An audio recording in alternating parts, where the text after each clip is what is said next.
and welcome everyone. Thank you again for being here today. It's really awesome to see everyone kind of joining in. We're going to let more and more people roll in as this starts a little bit later here. This is our back-to-back roundtable week, which is fantastic. We had one last Friday about if technology is so great, why don't we use it? Today we're going to be talking about how can we solve the recruitment problem in the fire service. Really excited to get that going. So we're going to let another 1 or 2 minutes go to fire up, just kind of get everyone in the room. But if you are so inclined, write in the chat, where are you calling from? Where are you from? All fired up, Kevin from Chicago. Let us know where you're calling from, what you're doing, maybe your organization, and just kind of a reminder about these roundtables and these formats. They are really meant to be two-way, interactive, encourage you all to be selfish in your own context, to ask questions and be prepared to participate. It's not required, but as we get going here, you're going to see it's really meant to be informal and fun and a little bit of organized pandemonium. So we had about 75 or so people sign up. We got about 25 or so here now, and that's an awesome number. And I'm hoping to see a few more, but so we're going to get going here in just a minute or so, but a little bit of ground rules is I'm going to do an introduction here in just about a minute, and we'll lay the groundwork for the event. Then our three featured speakers are all going to speak, and then after that is going to be an open back and forth Q&A about this topic. So if you have any questions or anything or in particular, please just reach out or message me. The chat is open. So I'm going to do one other thing and make a colleague of mine a co-host. If I see her, there she is, a co-host. Thank you, Emily. And welcome, Brad. So, all right, well, without further ado, we're gonna get going here. So I'm really excited today for the roundtable. Welcome to the roundtable today. How can we solve the recruitment problem in the fire service? Where we're gonna dive deep into the heart of recruitment and retention within the fire service industry. Our mission here is to bring up ideas around the shortcomings of traditional recruitment methods and fostering a space for introspective dialogue, a word that Dave has talked a lot about, industry-wide reflection, and critical self-assessment.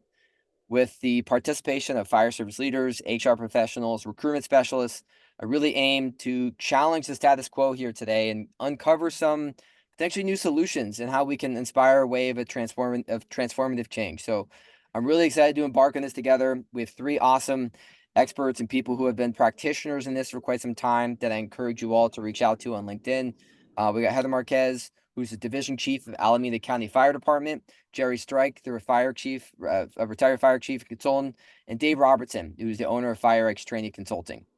So Heather, Jerry, and Dave, if you could all give a quick 30 to 60-second intro, I'll go.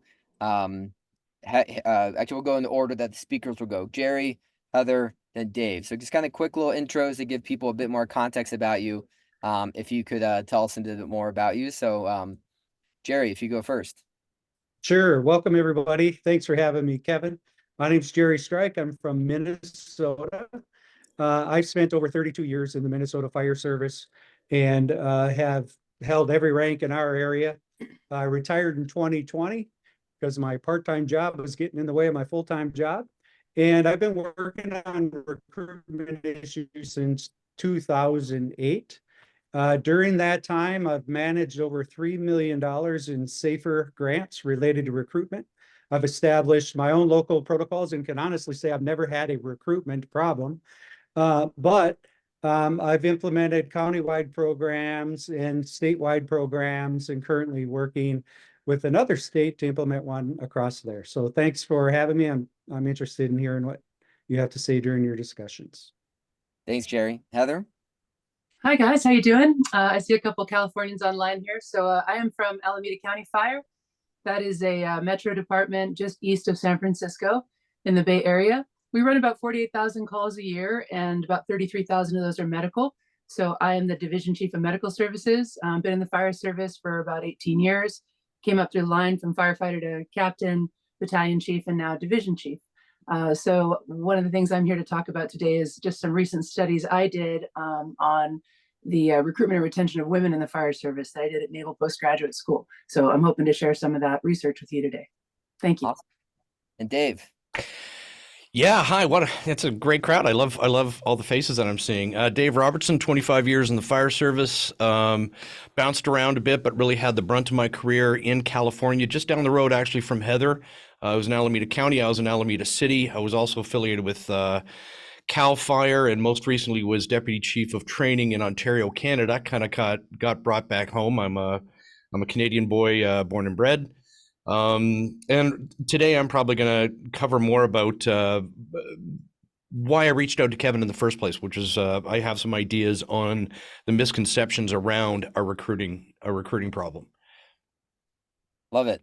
So just to kind of a reminder, now each of the speakers is going to present between 5 and 8 minutes. So it's kind of a time, get your popcorn ready, but also particularly get your pen and paper out and get your notepad out in terms of think of questions that you can ask and be selfish about how you want to present those questions in terms of really getting value. So kind of in these next minutes, sort of be a listener and active questions in the chat. And then we're going to turn it open to the community and have it be two-way dialogue. So without further ado, I'm going to throw it to Jerry, then Heather, then Dave. I'm going to spotlight Jerry for everyone. So Jerry, you're going to become the big screen for everyone now. There you are, beautiful Jerry. And now Jerry, the floor is yours. All right, thank you so much. Hey, when I'm talking, I want to define two types of firefighters. I want to talk about the full-time firefighter and what many call a volunteer firefighter.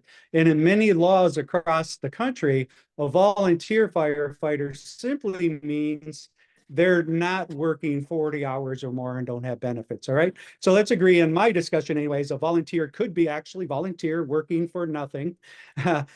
They could be part-time, paid on premise, paid on duty, and so on.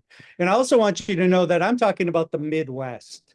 And although I'm relating to many of the recruitment issues around the country, I have a lot of information related to the Midwest because I own one of the largest websites related to firefighter recruiting in the Midwest, and if not in the country, usfirehire.com, minnesotafirehire.com. And on that, whenever someone clicks on the site, looks at a blog or so on, I have it linked to their IP address. So I know where they come from, and it's all over the country, but actually what they're looking at and what they're looking for. So let me define what I know when I talk about the modern day recruiter of the future and what that individual would look like. I want to talk about myths and barriers and being real with communications. So there are some myths that I have discovered when we're relating to recruitment.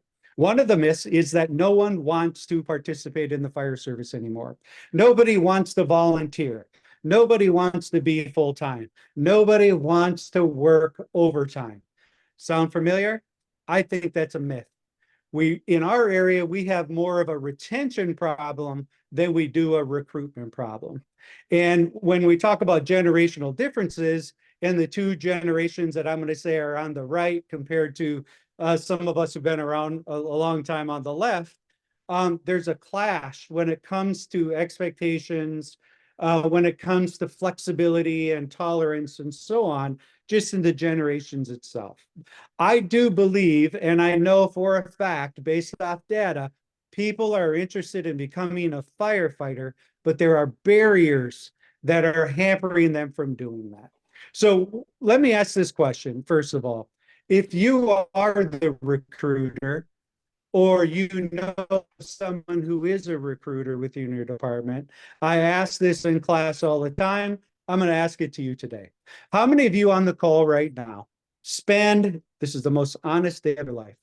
How many of you on the call today spend at least an hour a week actively working on recruitment issues?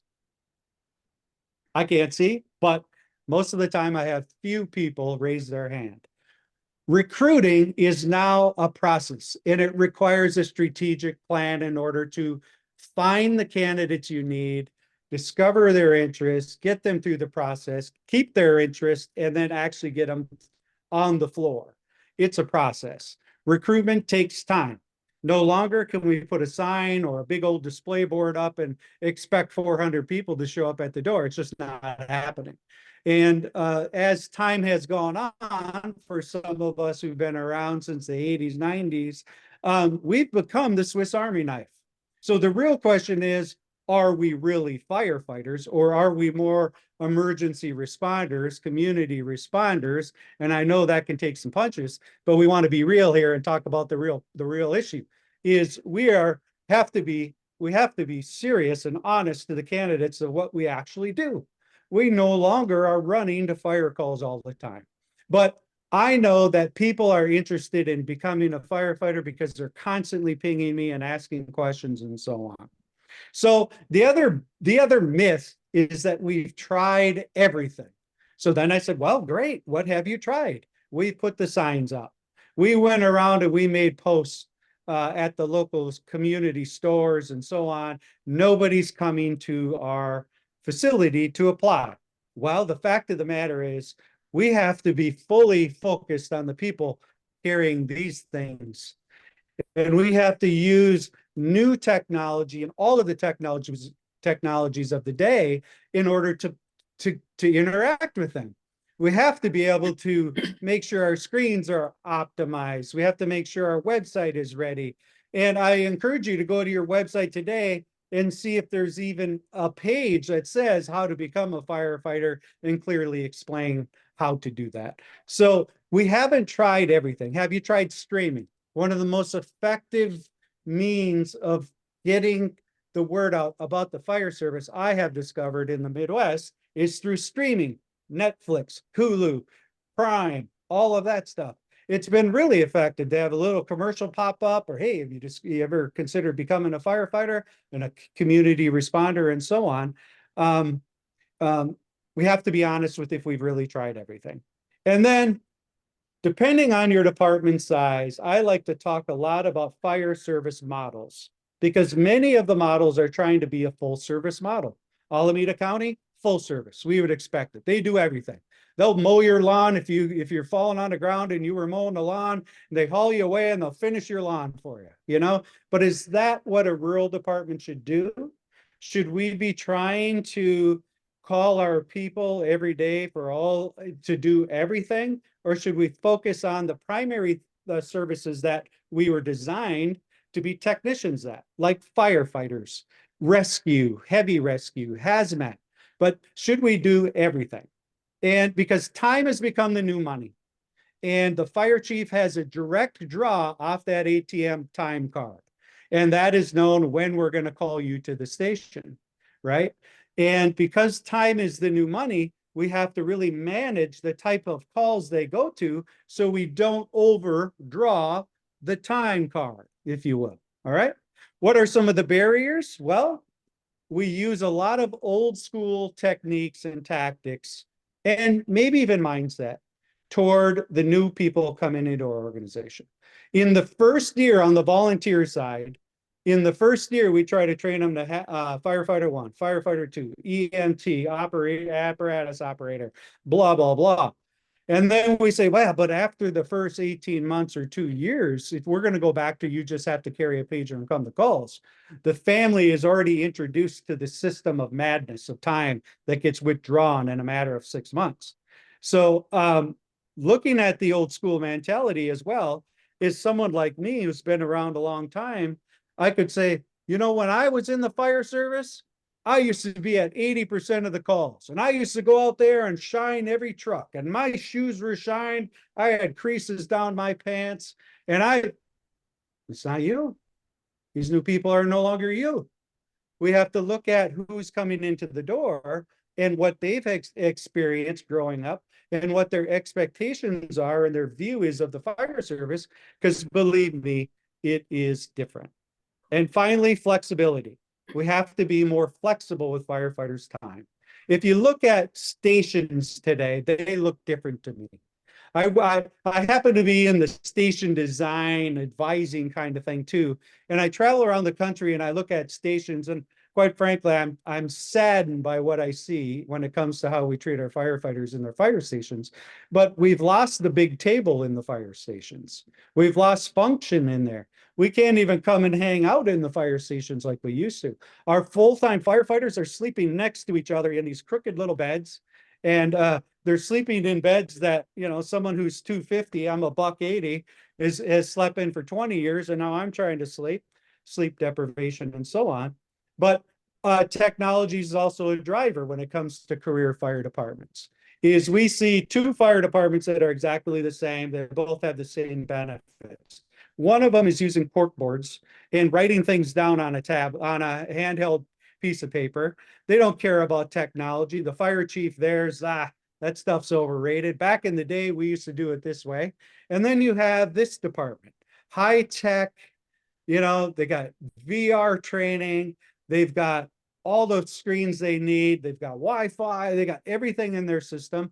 They have information coming to them while they're en route to the call that's helping them with situational awareness and maybe even a screen view to see what house is next door through like a map view. And they have choices so that a lot of our newer generations are going where the technology is. But in light of the amount of time I have to speak, the key is I believe people want to become the fire service. There's just a number of barriers that we need to change in order to get them into the door. And it's not always about money. It's more about purpose today for our newer generations. Well said, Jerry. A lot of good one-liners there, and I'm excited to expand on and double click into. And just for the sake of continuing to roll through here in the roundtable, we're going to go with Heather, followed by Dave. And again, everyone continue to fire up the chat with any questions or ideas or links, and then we'll open it up after Dave's comments. So Heather, I'm going to spotlight you now, All right. and the floor is yours. All right.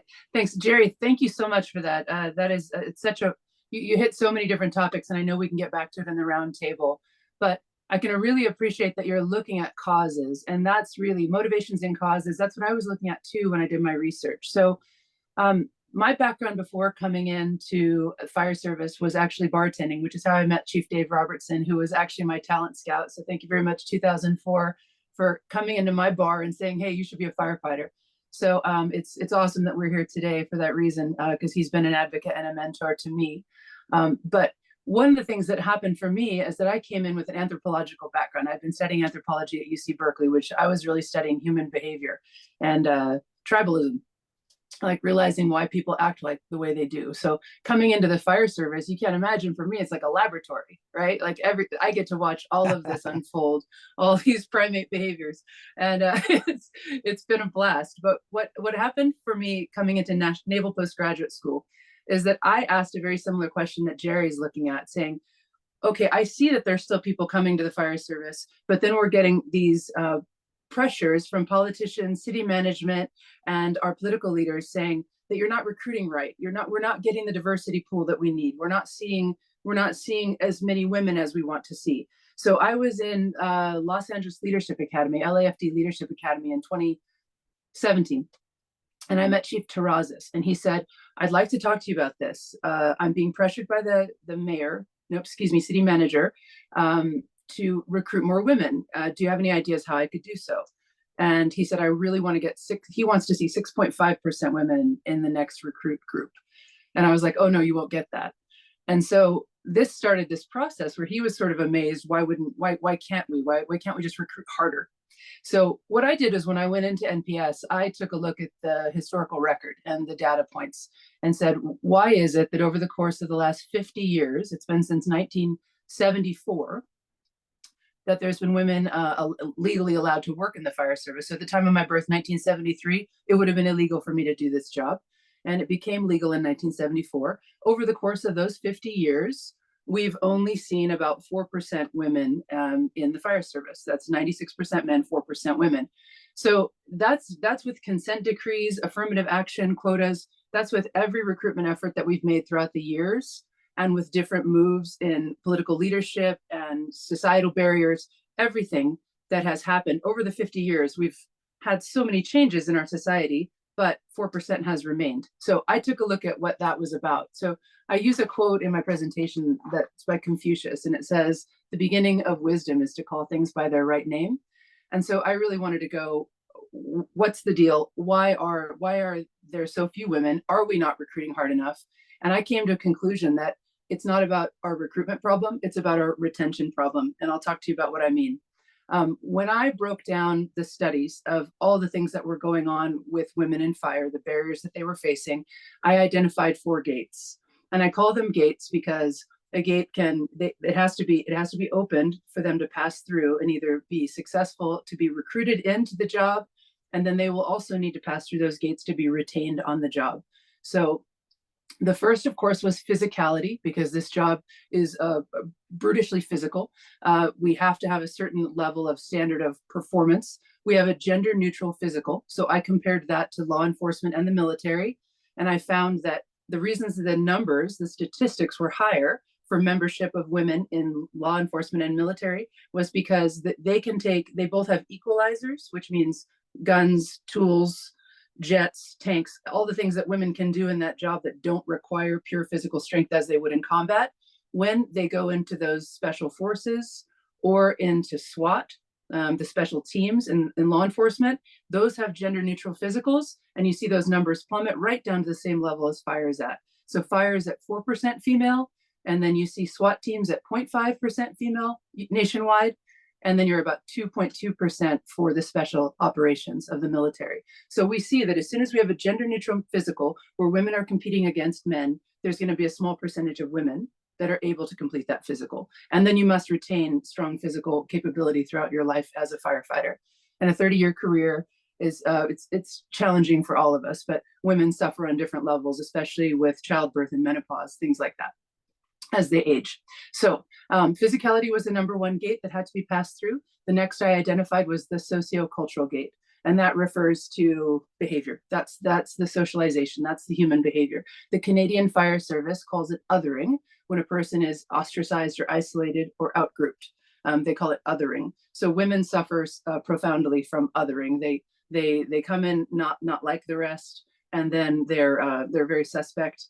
And sometimes people are not comfortable or don't know how to work around them. And the women often don't have that leadership, mentorship, and advocacy to integrate very well. So we might be able to recruit them, but it's that retention component that really knocks them out of the game. And that's because we drop them off in the firehouse, and really there's not a lot of oversight of what happens once they get there. It's sad to report that there are very high levels of course, discrimination, assault, and sexual abuse that's taking place in fire stations across the country. Also, there's the social dynamic of gender role disparities. So a woman is not really seen as a leader or a hero or a big fierce competitor, and it's not programmed into the American mindset to see that as a woman's role is that heroism that men are lauded for. The funny thing is about men in the fire service, the things that they are loved for by society are often what I consider very feminine traits: being great cooks, having fabulous hair, staying physically fit, being nice to old people and babies. These are all the things that when you guys do them, the American society says, oh, firefighters are the best. And when women do it, it's like, well, she's just femme. So, and they don't, it's a very difficult mismatch. So the sociocultural dynamic comes from both within the firehouse and outside. So that's an internal and an external pressure. And that gate is very difficult to pass through. And it is a gate that one continues to have to move through throughout the course of their career. Of course, the third that I identified, because women are the baby makers, is the parenting issue. So maternity leave and parental leave and childcare. These things are all reasons that women will tend to either avoid entering into fire service or will leave early. And it's very true that of the surveyed agencies across the country, more than 60% did not have any kind of pregnancy or maternity leave. Women often have to go completely unpaid in order to be able to have the baby, initially bond with the baby and nurse the baby. Also, when returning to work, women are being injured because they are not being properly PT'd before their return to work, because their bodies have undergone massive changes in musculature and soft tissue. and skeletal changes. So women get hurt when they get back. They suffer severely from the separation from the baby, and then they often lose their milk supply if breastfeeding. So these are issues that were also identified: maternity leave, pregnancy issues, and the lack of policies to support the birth of a child for the working female firefighter. And then the last is promotional opportunities, and that is obstacles that women would face when, again, sort of that sociocultural dynamic plays into this. But there was that battlefield parable that men don't want to go into battle with a woman leader, and that also if a woman falls on the battlefield, 5 or 6 of the soldiers will go to protect her. So there's an intrinsic urge based on our gender dynamics in our country and in our modern society that we will tend to protect a woman. So it's hard to see a woman as a leader, and that will often prevent them from moving up in rank. Also, just a lack of trust and or a lack of exposure. Oftentimes, if bids are blocked, women aren't able to get into the busy companies, the truck houses, mentor underneath a battalion chief. There's a lot of times that women aren't able to get those more desirable bids because people are skeptical of having a woman in their station or in their team.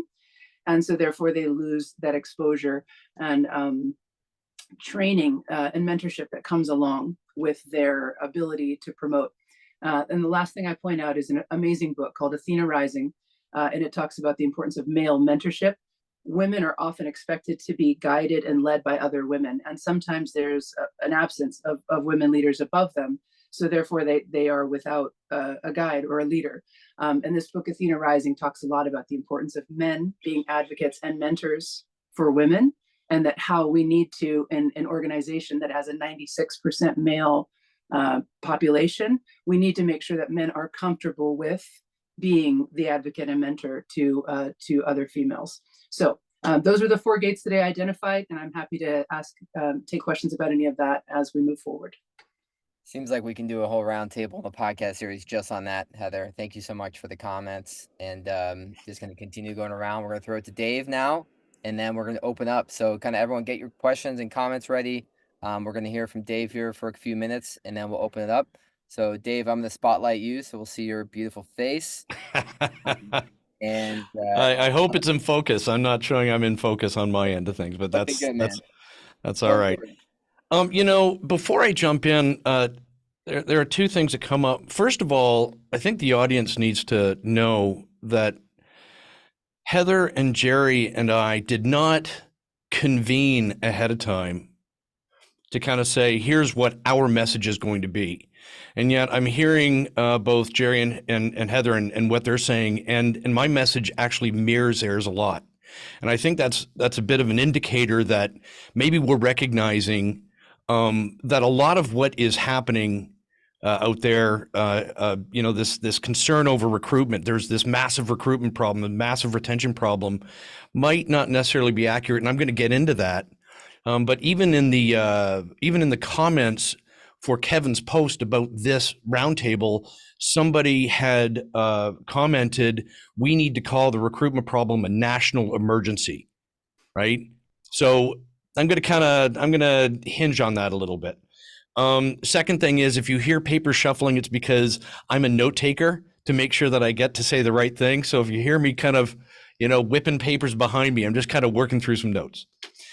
So when the subject of recruitment comes up, the data that's most often cited is that we've got somewhere in the ballpark of 1 million firefighters in the U.S. That's not the exact number, but it's pretty darn close. That comes from a number in 2020 from the U.S. Bureau of Labor Statistics.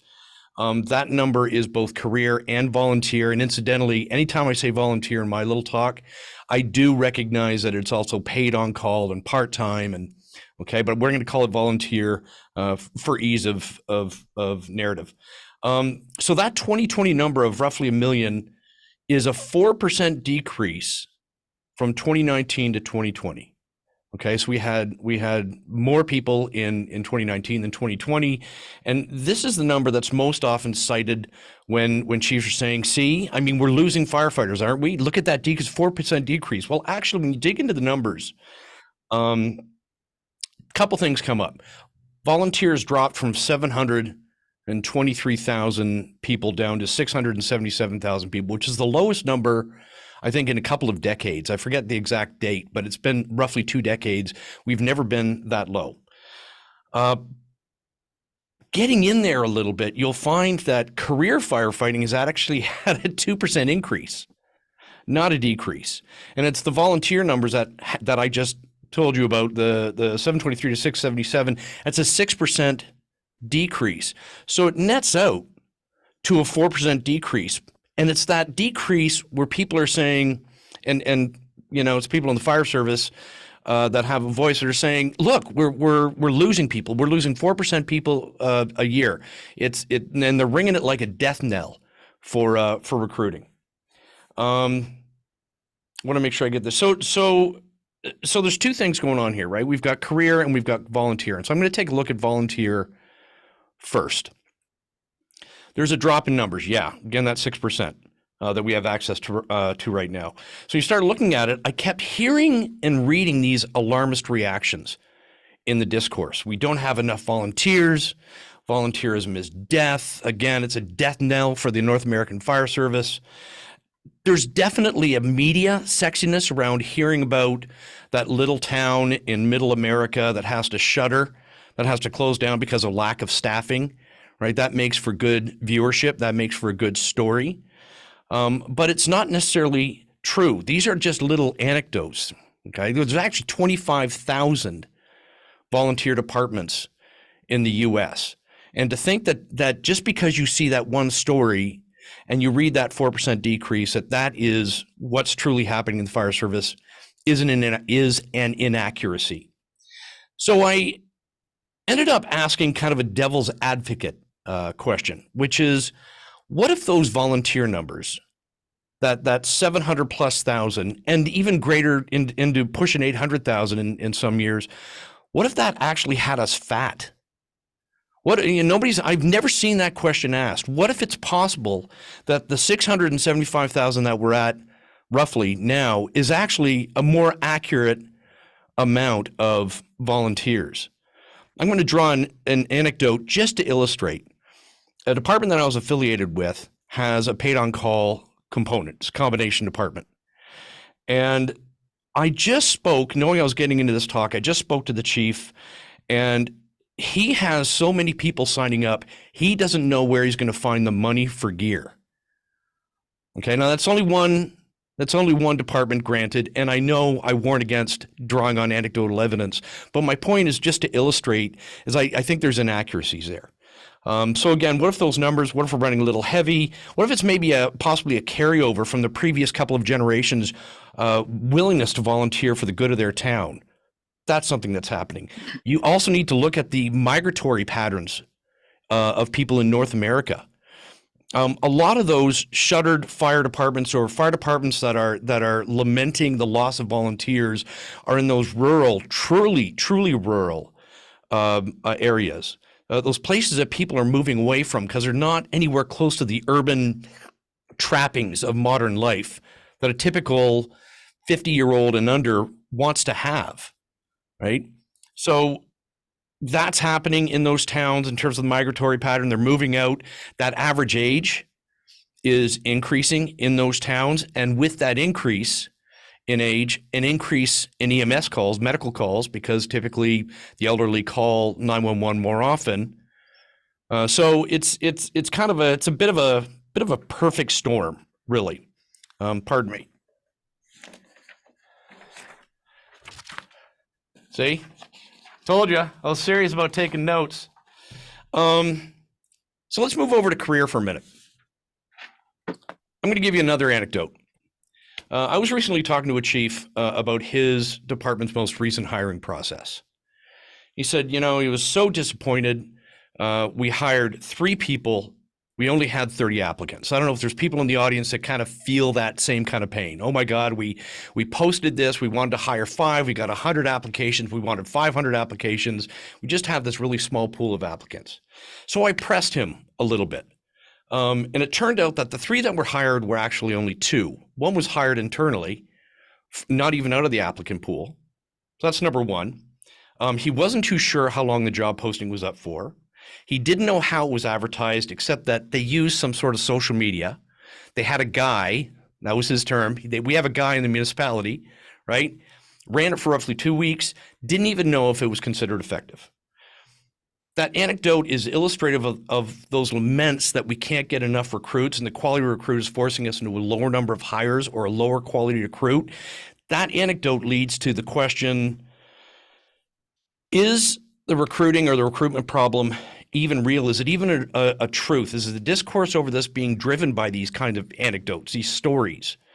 We're talking out of both sides of our mouths when we talk about the recruiting problem on the career side.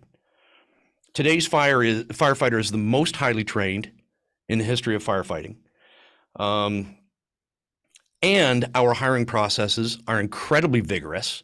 So it's incredibly hard to get the job. And at the same time, how many of you have heard this? I can train a monkey to do half the things that a firefighter does.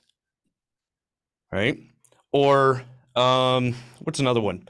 The quality of the new hire is due to the low numbers in the applicant pool. I already talked about that. So we're kind of talking out of both sides of our mouths, really, when we say there's this massive recruiting problem, we don't have the applicant pool, but I don't think it's an accuracy.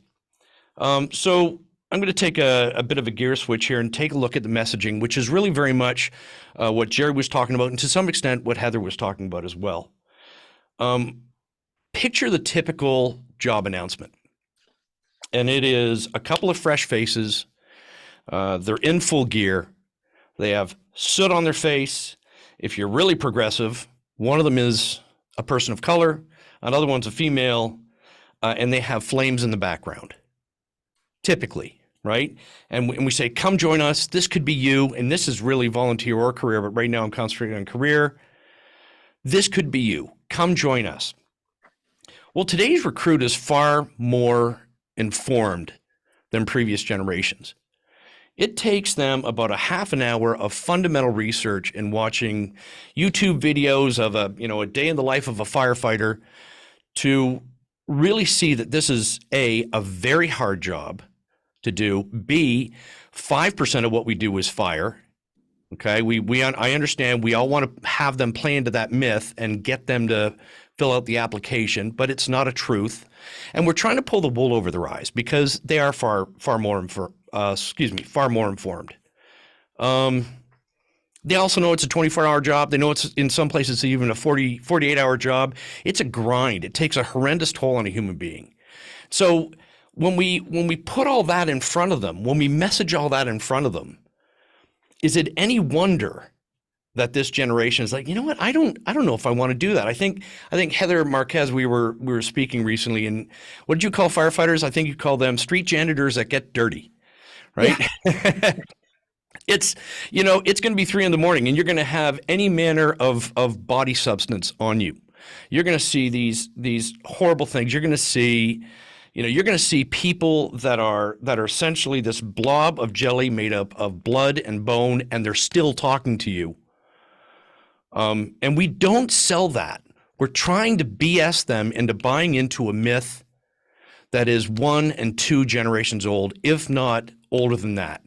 Post-World War II mythology, John Wayne stuff. It is sexy. I get it. I watch the movies too. I get it.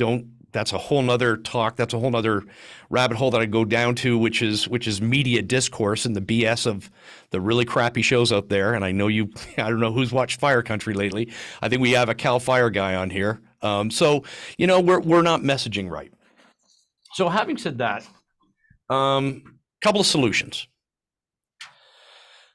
We need to turn that mirror on ourselves. Truly, it's got to be a robust mirror. It's got to be a hard talk.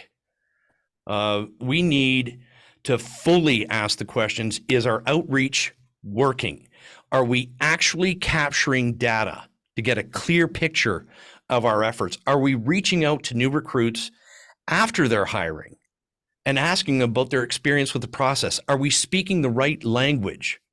Should it be a number of languages? Are we not recognizing that this incoming generation doesn't want more? We keep throwing more at them. A police department in California has got a $60,000 signing bonus. $60,000. Whereas half of America isn't making half of that. And they say that they still can't find recruits.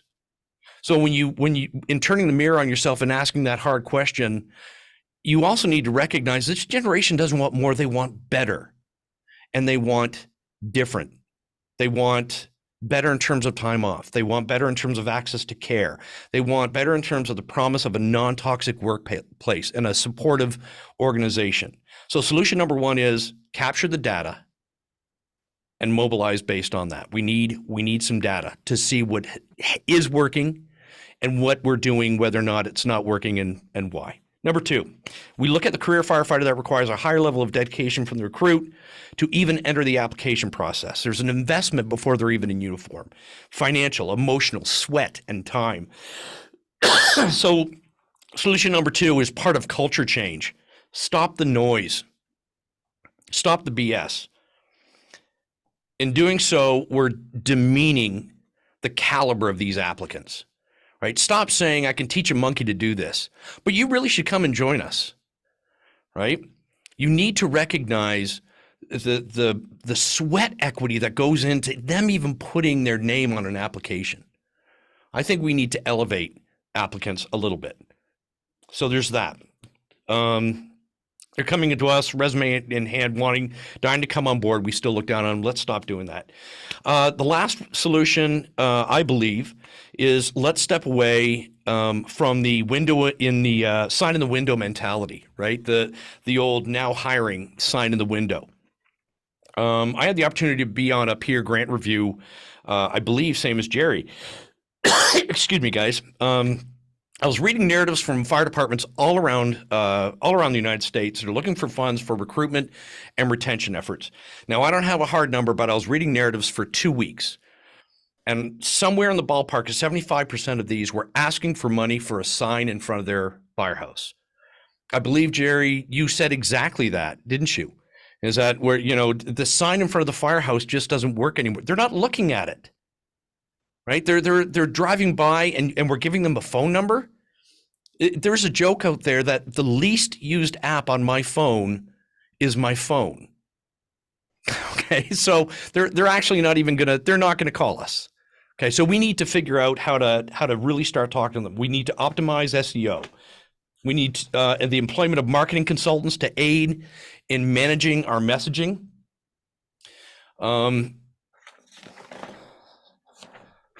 Excuse me. And we need to talk to those that have been most recently hired. These are the efforts of the modern day fire service. If you're not getting recruits, maybe the problem is you and what you're saying, not the attitude of today's hiring generation.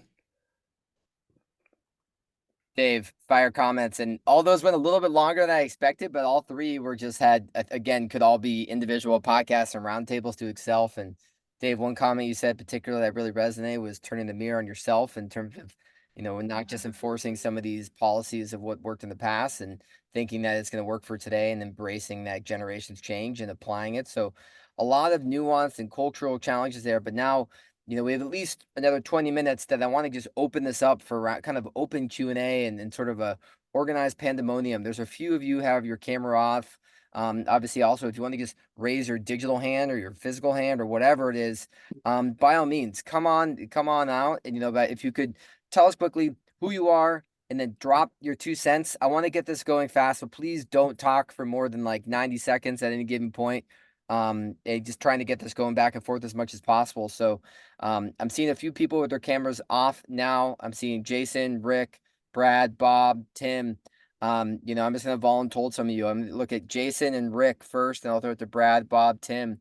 Jason, quick, who are you? And give us your two cents on what you've been hearing. Yeah, my name is Jason Schofield. I'm the training chief with the Cosumnes Fire Department, which is we're a 9-station department, about 200 line personnel, ran 24,000 calls, and we border the city of Sacramento in Sacramento County in Northern California. We feel like we're getting the same messaging, that we're having a recruitment and retention problem that everybody is having. I think there are a couple of things that are contributing to that. One of them being that the economy has improved and a lot of agencies are hiring. We're a transporting agency, And if you look at the lifespan of paramedics on ambulances in the private industry, it's a very short lifespan because we create burnout with that. And then one of the other conversation pieces that ties into, I believe, what Chief Robertson was talking about is the amount of time that people want to spend at work. I think that there's a desire for a better work-life balance, and we're still running people on a 56-hour work week for their minimum schedule. But the reality of that is a lot of those folks, if they're working 24-hour shifts extra a month because we're short-staffed, that puts them up into the 70-hour work week for an entry-level position in an organization. And I think that takes its toll on people. I think one of the solutions that the fire service as a whole needs to look at is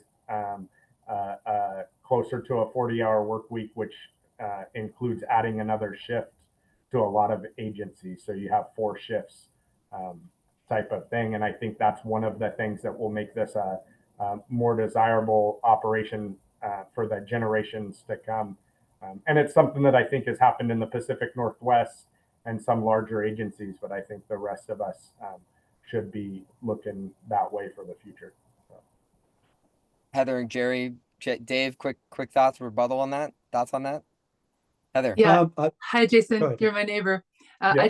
I was also thinking maybe we're going to modularize our deployment model and like do what the military does and have, instead of saying, we want you for 30 years, we want you for 5 years, and then we're going to give you a resign bonus. Maybe we're going to start modularizing the way that we hire and using people when their bodies are physically fit and they don't have any kids or they're single, you know, and get them when they're young soldiers, and we can really utilize them in that time.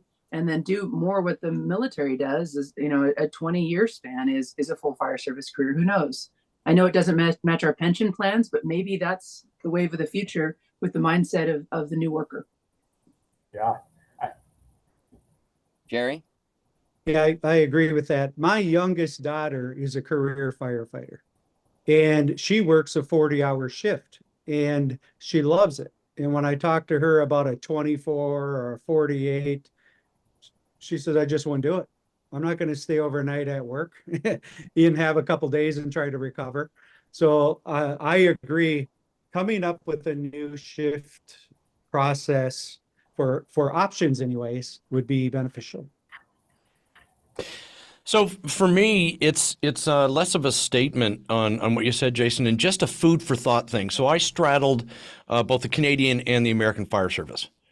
With about 20 years of that in the States, just down the road from Heather and you, actually.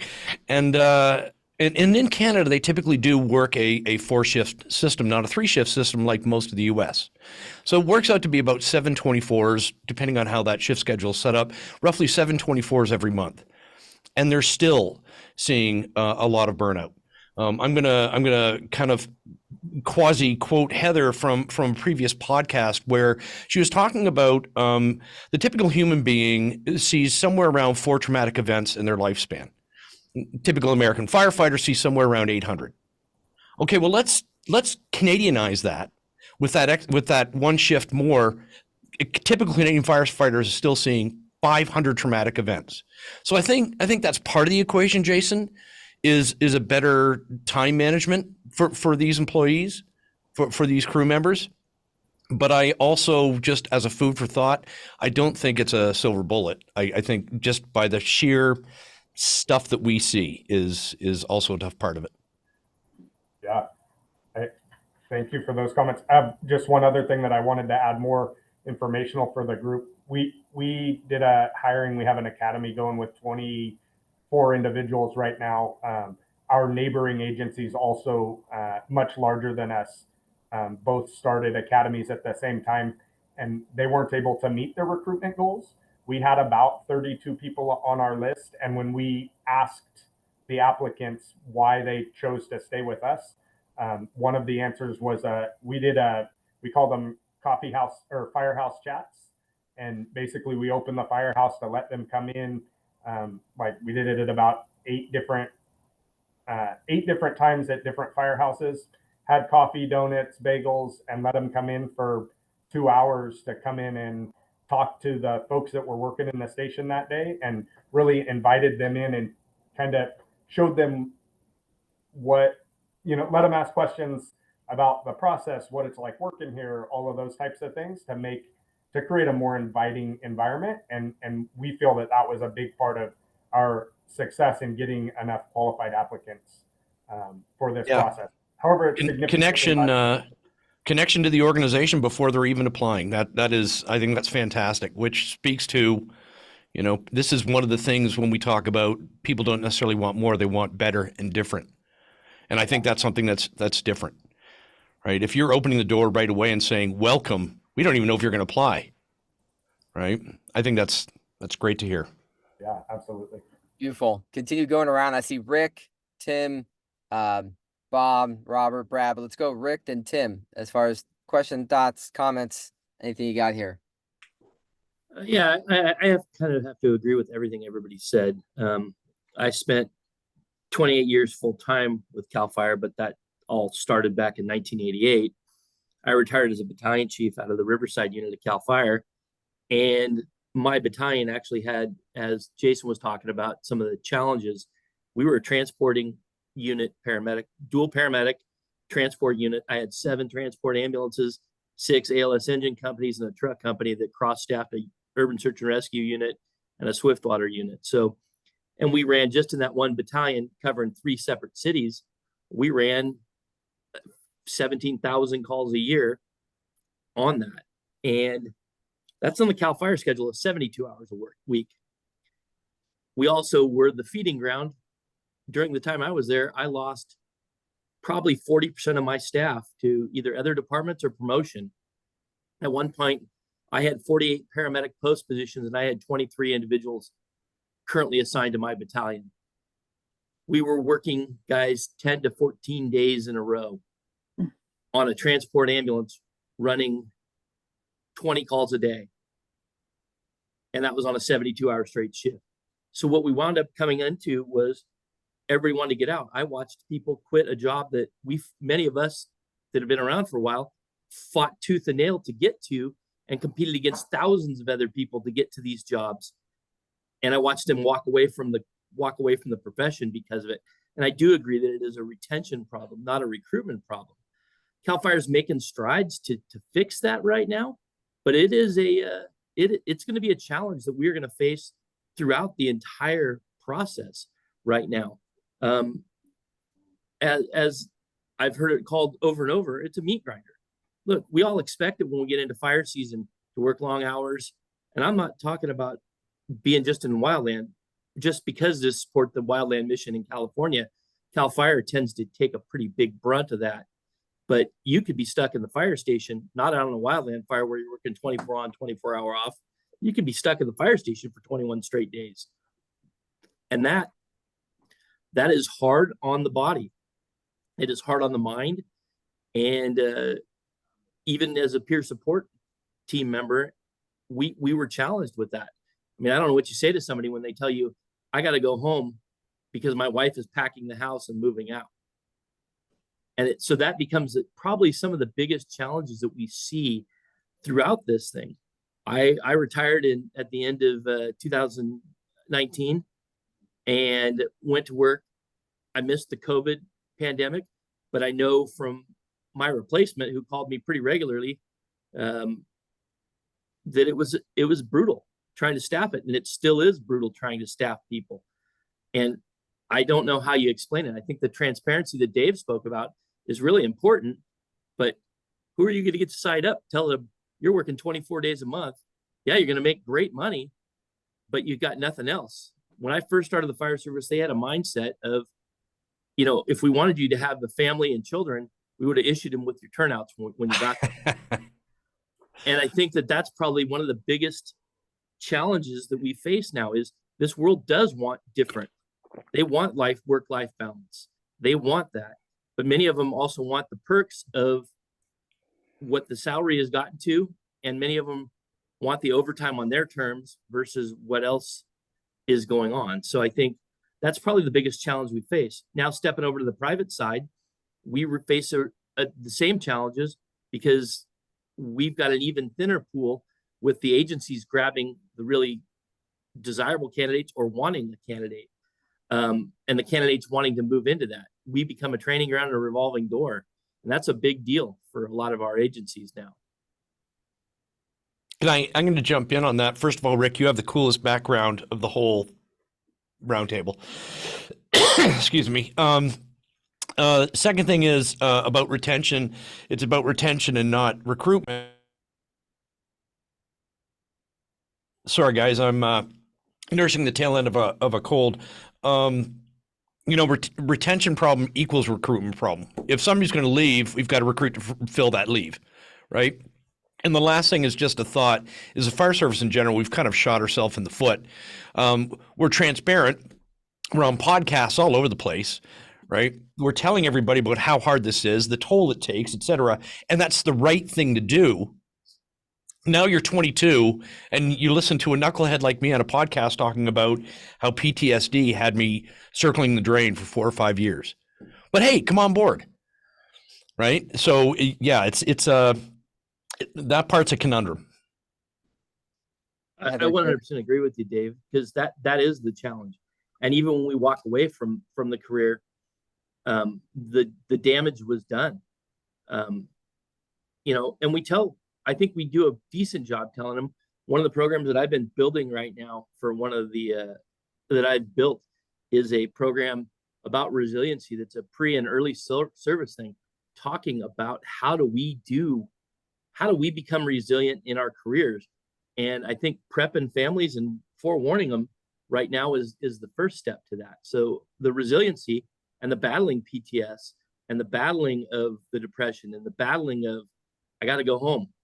And well, you can't go home because there's no one to take your spot. I think that's probably the biggest challenge that we face. Heather, Jerry, any other comments before we keep passing around the horn?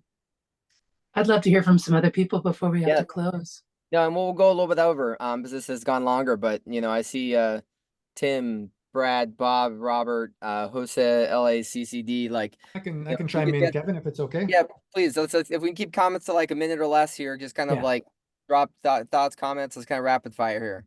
Yeah, this has been a great session, really. So I'm a firefighter, 25, little over 25 years in Canada. I grew up watching Emergency, and that sort of did it for me. And that was the best show ever. And I was thinking about that, and I thought, if I had watched Rescue Me, I'm not so sure it would have been as attractive of a job, right? Because it's such it can be really jarring at times, and I think that in terms of an image and stuff like that, it's a different challenge that it highlights, which exists, but it would be a difficult thing, I think. I think in terms of the retention, this thing about the resiliency and support and building that stuff in would be really cool to see more of that. And I'm wondering if there's is there any sort of national task force, or would there be funding for anything like that? That's sort of a question I would have about that. Or is it all sort of broken down into different municipalities like it is here in Canada? I personally have no idea, but I'll look to Jerry, Heather, and Dave. Yeah, I'm not I've seen the iChiefs do the series with the fire administrator and stuff on recruitment, just podcasts or so on. The National Volunteer Fire Council does a lot of studies and research on recruitment and retention. But is there a task force that's assigned to an administrative level to give insight? I haven't heard of one, but I would love to get one of those started. Just very quickly, 10 seconds, Brad. There's a lot of communication. There's a lot of discourse out there. There's ad hoc communities. There's formalized communities, like Jerry said, with the IAFC. So the chatter out there is definitely towards resiliency, definitely, but there is not, as far as I know, a national task force. Nothing formalized yet. U.S. Fire Administration is moving towards that, though, I think.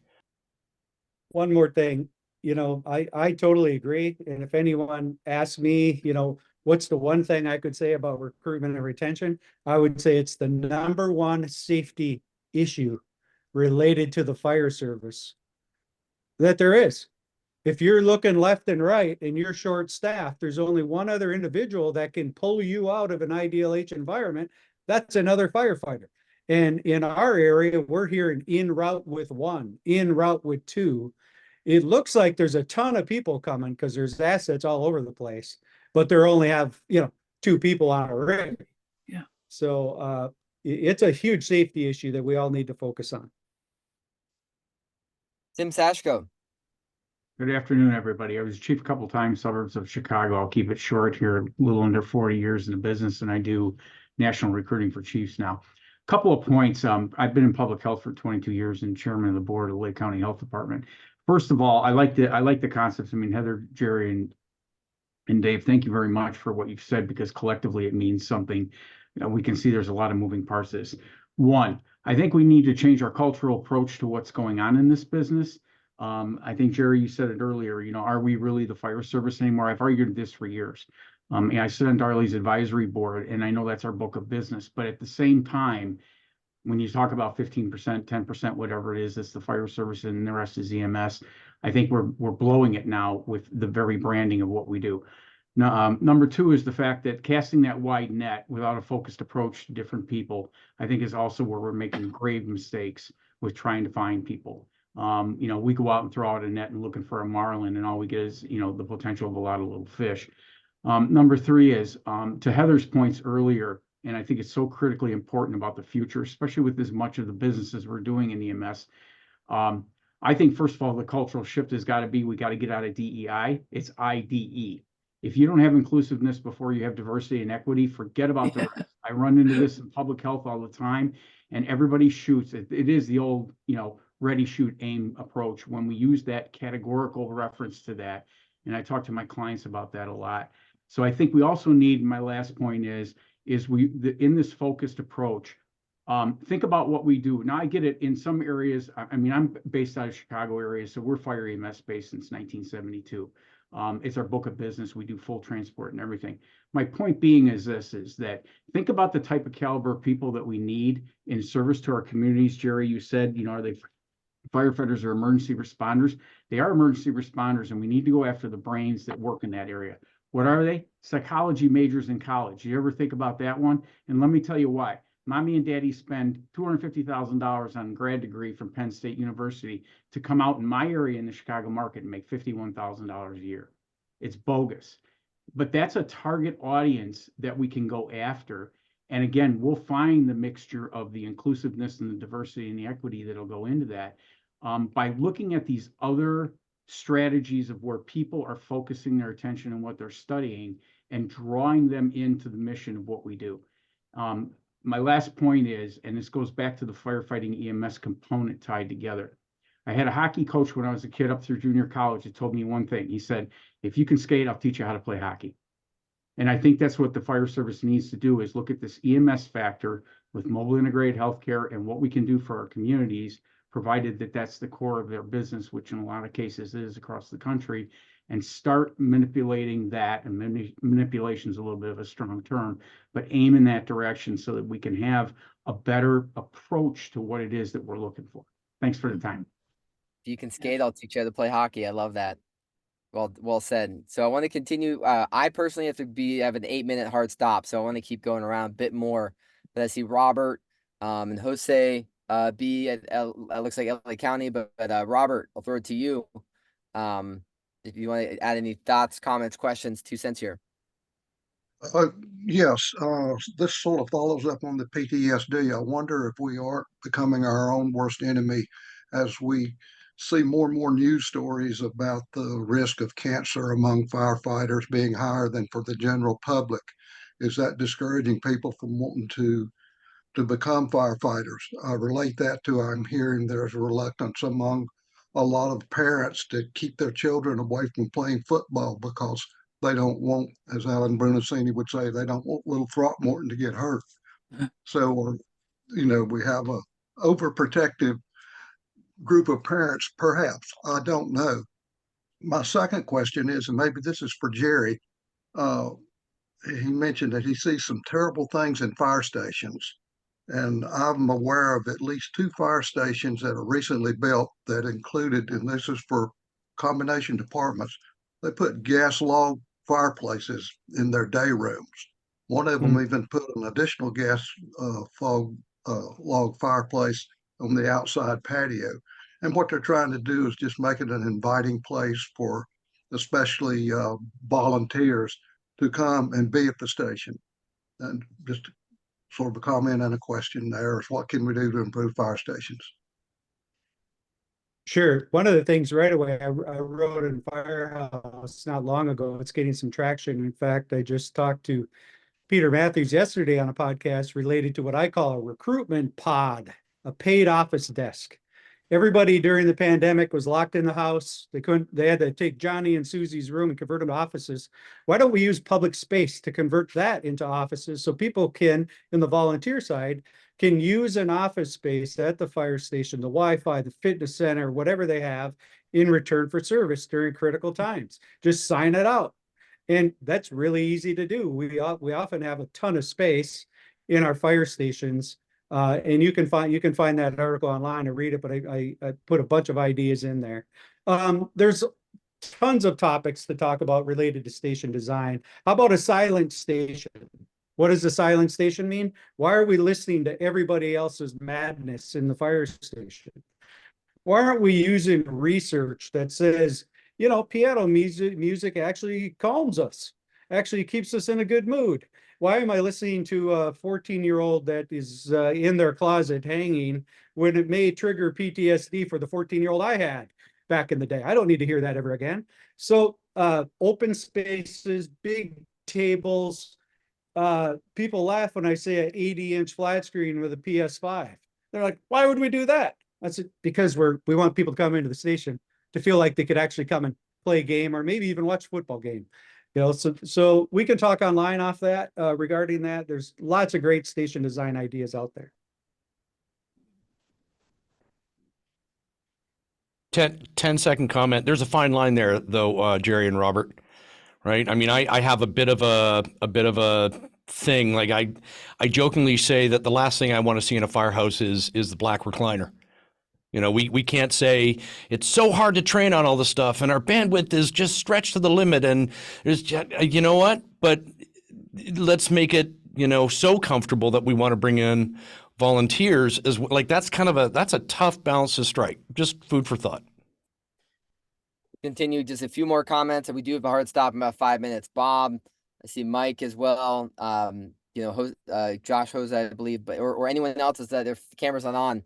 Kind of quick 30 seconds. I hate to rush it here. I'm sorry, but I do have something I need to get to. Bob, Jose, Josh, and then Bob. Yeah, I'll just ask a quick question. Who out there is doing this really right now? Who's got a handle on it? They got it right. I was looking at some of the military branches and who's doing it right. The Marines are way ahead of their recruitment numbers. All the other ones suck. So the Marines are doing it right. Who in the fire service is doing it right now? Hey, Bob, I can speak to that based on my research around the Marine Corps. Definitely, they're doing. Not only do they bring people in, initiate them properly, and then mentor them beyond. That's recruiting and retaining. They're great at that, but they also have changed their dynamics on data-driven decision making about dynamics between men and women, the needs of the new worker. They're definitely figuring out how to recruit. So the Marine Corps is doing a fine job. And yes, you can actually mirror what they're doing for the fire service.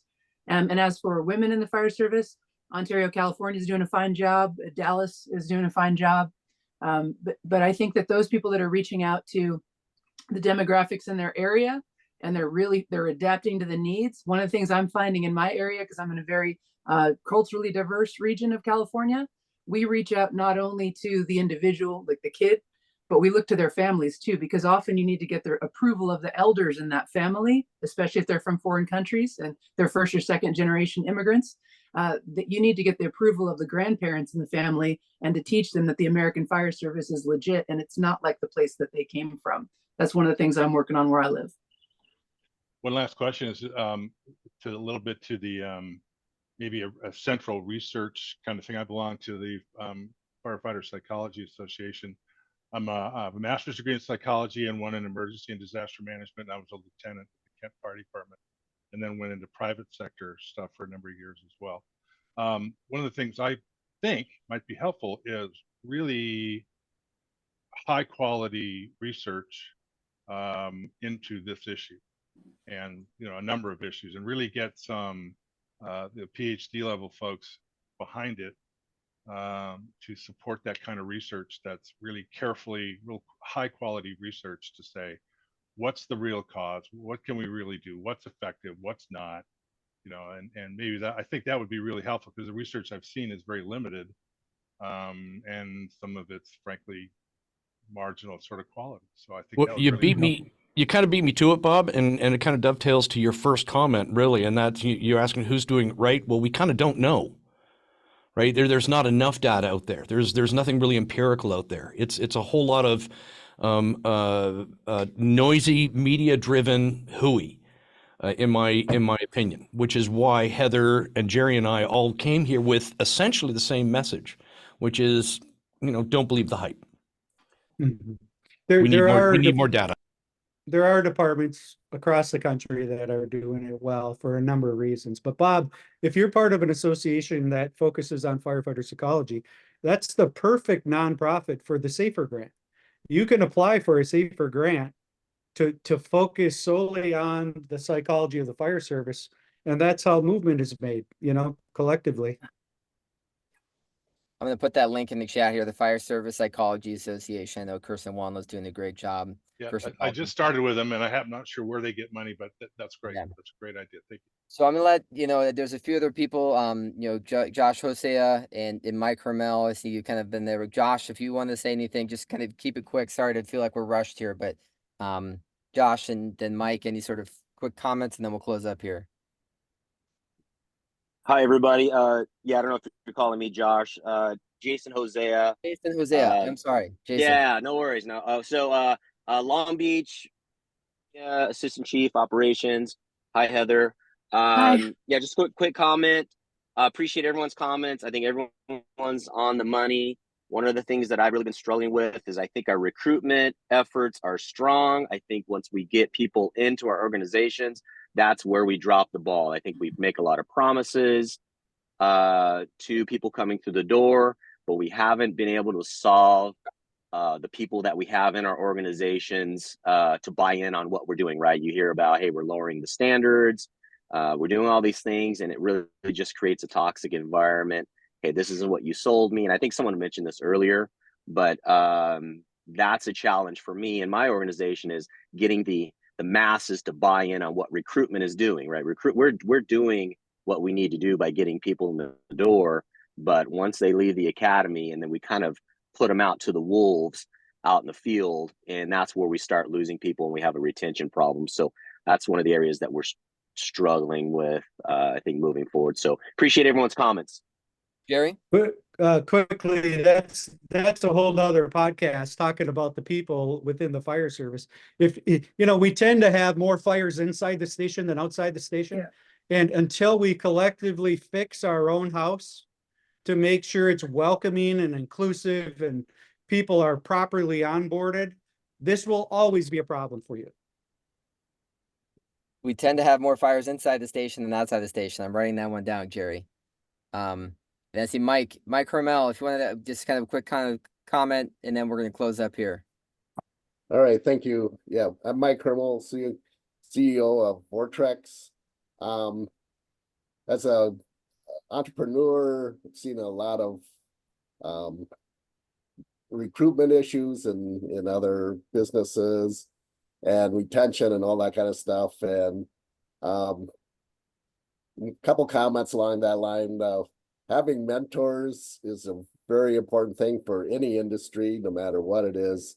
The people need to have a feeling that they have somebody that they can look to, advise, things like that. So Heather's comment of having a mentor for women and or men is, I believe, very important.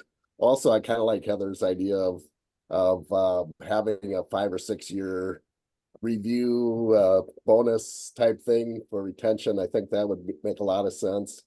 In some of the companies that I worked with in my career, We put in a huge amount of hours. So I have a little bit of inkling of what you're talking about. Obviously not as much as what you guys are talking about, but some of the things that we've seen was you really have to handle people differently when they start getting over 60 hours a week. Was kind of the magic number we saw. When you start getting up to 70, 80, 90 hours a week, you do not treat those people the same way as if they're 30 to 40 hours a week. You see that stress rapidly going up in that case. And so giving a guy a pat on the back or, commenting positively for them seems to help. But yeah, I can see with that many emergency calls, the PTSD would be an issue. So, a lot of the kids today, they want to be 32-hour work weeks as opposed to 90. So I think that's a direction that has to be looked at. And they also want to be treated differently than what they were 20, 30 years ago. So Yep. that's my comment. Thanks. Well said, Mike. And so I want to, Jerry, Dave, and Heather, again, this could be 2-hour conversation.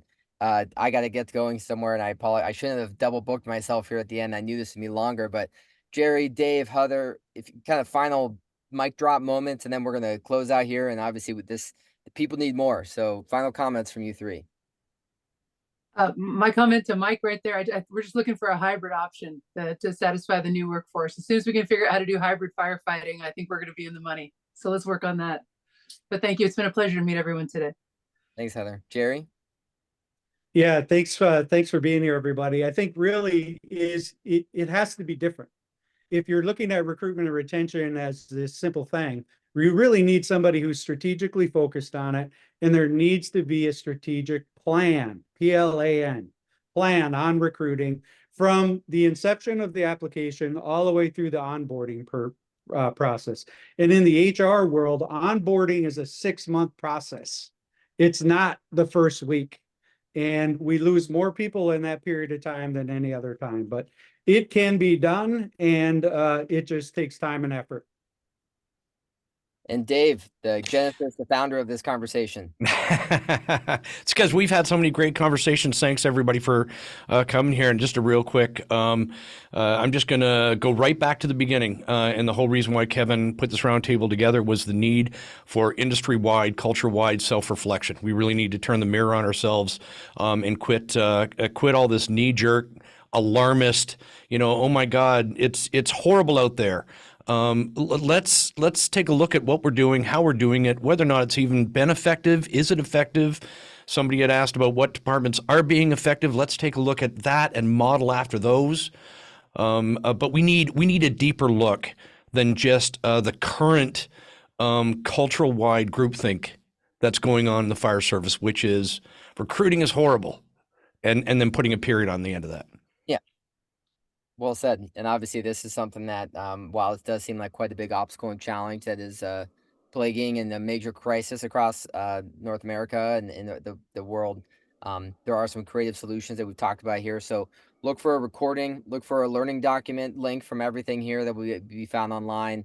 And just Jerry, Heather, Dave, and to everyone, thank you so much for being part of this conversation. It's apparent we need more of this, and we need to learn and apply, because stuff is changing, and we can't stay stagnant. So this was great. We're going to continue to be doing these more on a bi-weekly basis, and we'll do more in recruitment probably sometime in May and June, and reignite this conversation. So thank you all. Have a great Wednesday, and please reach out to me on LinkedIn in any way I can help you, and I look forward to connecting again soon. Thank you. Thank you, everyone. Thanks, Kevin. See you guys. Bye, Be everyone. safe. But